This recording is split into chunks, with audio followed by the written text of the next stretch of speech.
burn like the plant. I'm going to tell a story and a poem about information I've received. The theme of tonight's receiving, right? Information I've received.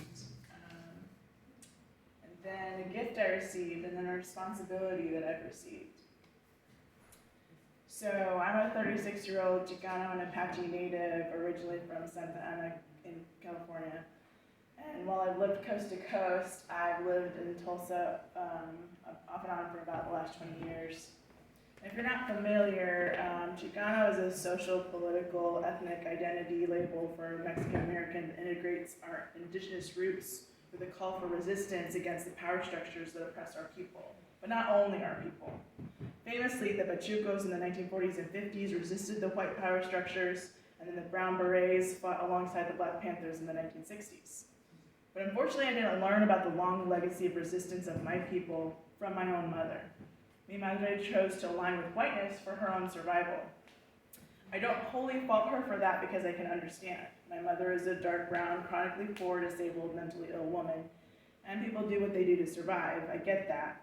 But as I grew up, I educated myself on the long legacy of resistance of my people. I learned what it meant to be Chicano. I learned about Dolores Huerta's involvement in the Delano grape strike. I learned about what the Zoot riots were really about. I learned about how the U.S. had labor needs and incentivized Mexican migrants to move here to work. And then when the need was met, decided it had had enough and yanked their citizenship rights and deported actual U.S. citizens so wouldn't have to provide benefits or care for them, especially after those citizens served our country in our wars. I learned about how many Mexicans were cheated out of land by the U.S. government after the Treaty of Guadalupe Hidalgo because the government stays stealing deeds from anyone with melanin. And I could go on and on. And so while my family has been from this side of the border since before the land was considered U.S. territory, effectively we have had no land to call home. And because my mother has chosen whiteness and I have chosen resistance, I'm not able at this time to align with mi familia. Now, you may have noticed my short hair and my masculine clothes and my lack of boobies. And well, that's because I'm a non-binary, trans-masculine, pansexual person. And I know, double yikes on tandem bikes. It's a lot of words. A lot of words to say I'm a fucking queer. But yes, I'm queer and proud, and I care a lot about Black and brown queer people, and so I started a small mutual aid and community care group earlier this year called Tulsa Intersectional Care Network that supports transgender, queer, disabled, Black and brown Tulsans. We do cash assistance, resource connection, and social programs like our Brunch and Dream, where we get together and have a potluck brunch, we chat, and we dream about how to have a better Tulsa. Now, when you go out for brunch, how long do you usually do brunch? Like 30 minutes, an hour, 2 hours? 3 hours. 3 hours, okay. The first brunch that I hosted was 10 hours long.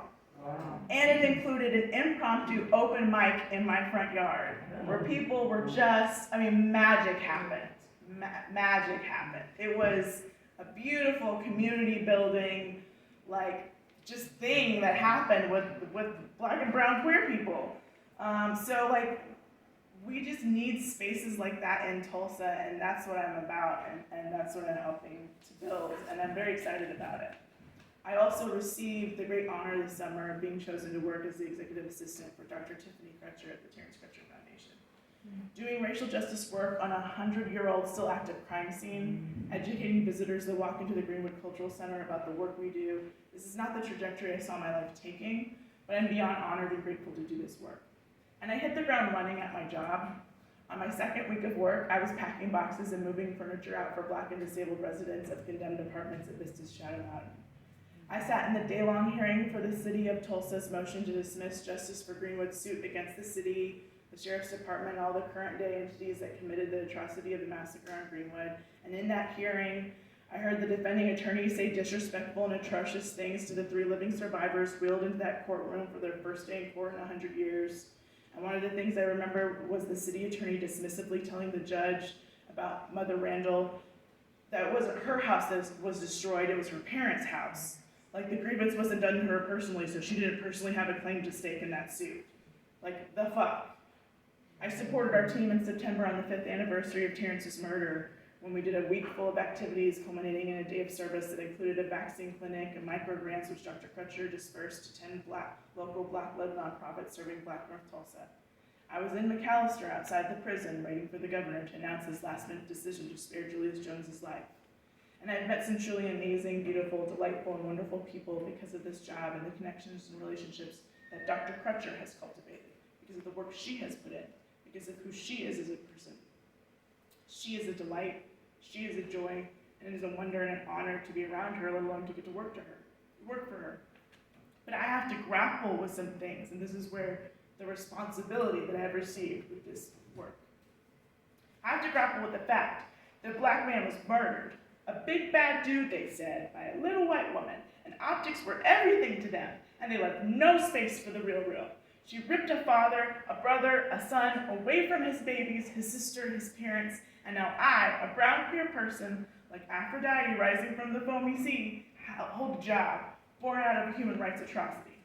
I have to grapple with the fact that I, as a flawed human being, working in a Black community, as most of my friends are Black, when I make mistakes and hurt people, I'm hurting Black people. Does that make me anti-Black? And more importantly, am I holding my actions to a standard of integrity so that I do more good than harm to the people with compounded trauma on a land with a legacy of spilled blood? I have to grapple with the fact that I'm a broken person. I've got ancient, unhealed wounds oozing pus. I try not to let them fester, but mister, there's only so much time in the day. I have no family, I have no home, and some days I have no hope. Pain is contagious, and baby, I'm viral. How do I heal myself? This script is all out of refills. I have to grapple with the fact that because I appear to have less melanin to some people, I represent the oppressor. I don't deserve the benefit of the doubt because I'm wrapped in a privilege I didn't ask for, but you might know what it's like to feel the sting of watching someone you care for see you as a threat. I have to grapple with the fact that I straddle two worlds, oppressed and oppressor, privileged and marginalized. I've got some things going for me and I've got some things going against me. I am not the victim, but I am no hero. I'm just trying to do my job, support our people, and work together for our shared liberation. Viva la causa, viva la raza, y viva la unidad.